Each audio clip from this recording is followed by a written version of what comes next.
So in addition to having some sort of technical conceptual skills, I think the ability to ask the right question. What India needs to do is increase its productivity, and that has not changed. The pace of change is much faster than it ever was before.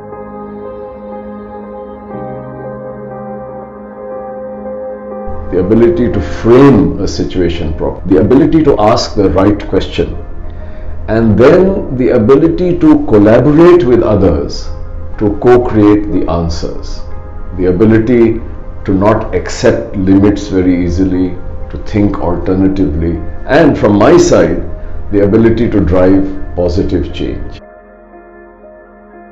The pace of change is much faster than it ever was before. Things are changing globally. There's more uncertainty. The days of planning for something years in advance and then implementing that plan don't work anymore. We need to train students in being able to analyze the complex world around, see the change that is happening, and be able to respond with agility, on their feet. The problems are getting more interrelated and more complex. Looking at the graduates who are very good at decision making, creative problem solving, they also look for good communication skills, negotiation. But more than anything else, I think industry now needs leaders.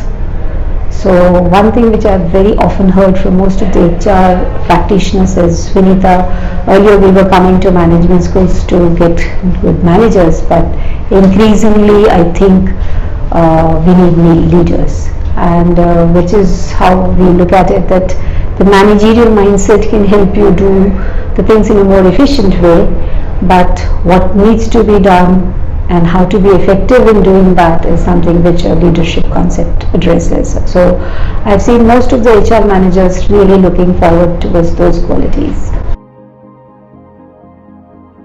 Whether it is manufacturing, whether it's services, the only way for India to become a developed country is to increase its productivity, and that's where education needs to play a role.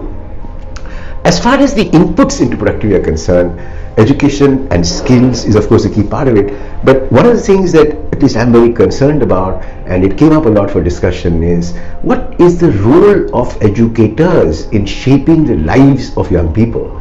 Is it only skills? Is it only competencies in terms of subjects? What is the role that values play? What is the role that ethics will play? Because all these are going to become increasingly important with transparency, digitization, etc. And the favorite word that young people need ask when they're in organizations is how authentic is an organization? How authentic is the role that education is playing in making them more successful? And that's really a place where I think there is a gap in education, in technical, I use the word loosely, whether it's in commerce or engineering. We are better in India with technical skills than we are with life skills. We're better in India with making people solve problems as opposed to solve their own life's problems and their own guiding principles of life, whether it is trust, transparency, ethics. And I think whether it is leading into philosophy like the old liberal arts curriculum used to do, whether it's designing our own through design thinking, because that's where design thinking really comes in, looking holistically at various issues, and how do you shape an individual for success? How do you shape your student for success? And there I believe, both with Anil's personal spiritual background and with the stated need and role with which this campus has been created, I feel and I hope that this students coming out of here will add value to themselves, to India, and by adding value to themselves, they'll add to the productivity that India needs so badly in the years to come.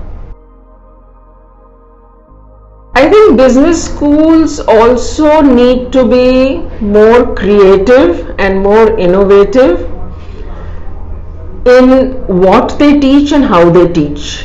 There is no other business school, at least in India, that is using, for example, design thinking or systems thinking as a tool to equip the students to look at problems from a multi-dimensional view rather than the very traditional functional view of solving problems.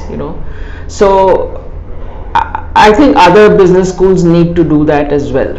You know, they are not preparing their students in that sense, you know, to be able to solve the increasingly complex problems that they are going to face.